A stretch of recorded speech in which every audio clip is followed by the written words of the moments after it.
World Cup, Spanish mutiny, England's FA row, Jamaica's Reggae Girlz rise up, the nation's fighting for change. Women's World Cup 2023 is being billed as the biggest yet. But still some teams are fighting with their FAs for change, pay and conditions. Sky Sports takes a look at the disputes involving Spain, England and Jamaica ahead of the tournament in Australia and New Zealand. Unfortunately, this is women's football still. Lucy Bronze delivered this sobering reminder at the England Media Day at St George's Park last month as the buzz around the Lionesses' World Cup campaign was picking up pace. She was talking about the situation regarding Spain, one of the tournament favorites, who will be without some of their star players, including Barcelona's Champions League final match winner Patrick Guijarro, because of a dispute with their FA.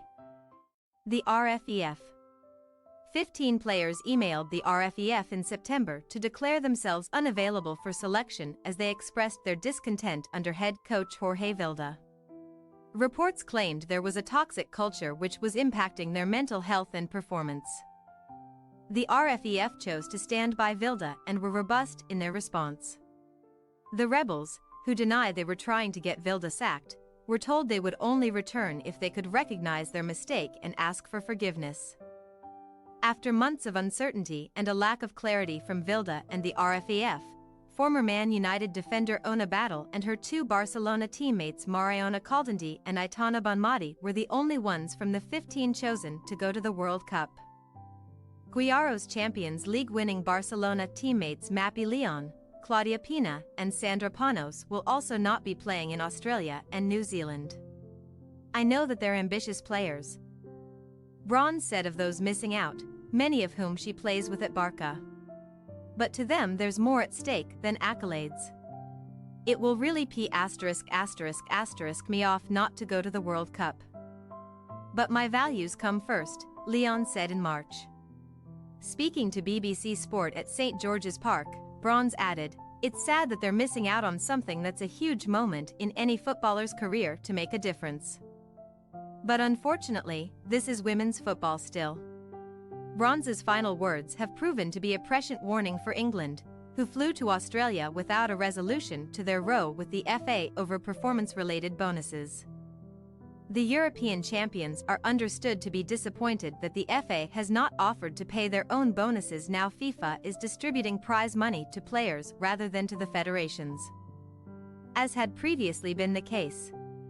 Every player that participates in the tournament will receive £24,000 for playing in the group stages, while those who leave the tournament victorious will pocket £213,000 from world football's governing body.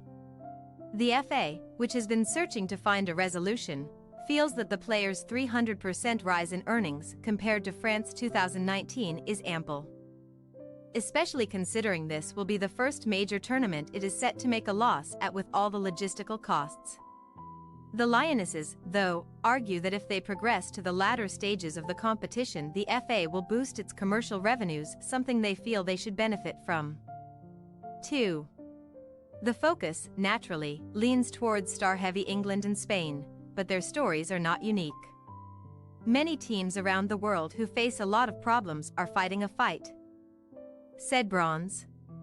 I think the Spanish girls have probably got more headlines because it's world-class players we're talking about, but there are many teams around the world. Jamaica is a great example, who are fighting to make their teams better and getting them on a level where they deserve to be.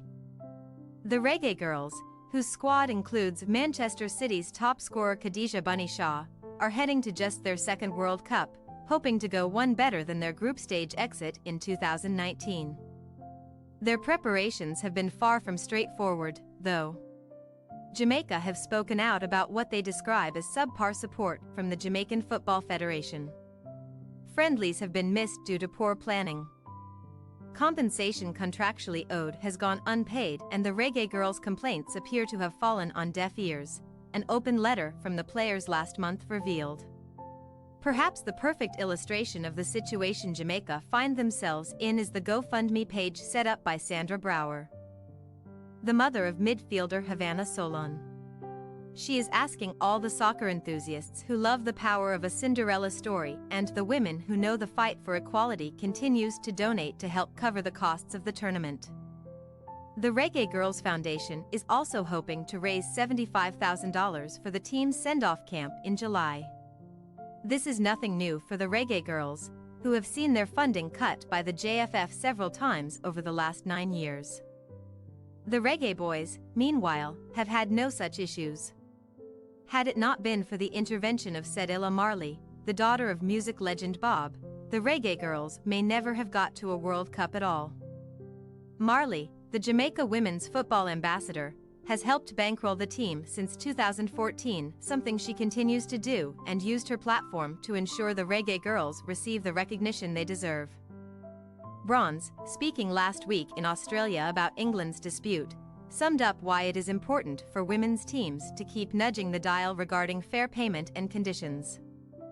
"I think the point of the players, and everyone involved in women's football, is about taking it to the next level and pushing the ceiling, not wanting to have a ceiling put on our game.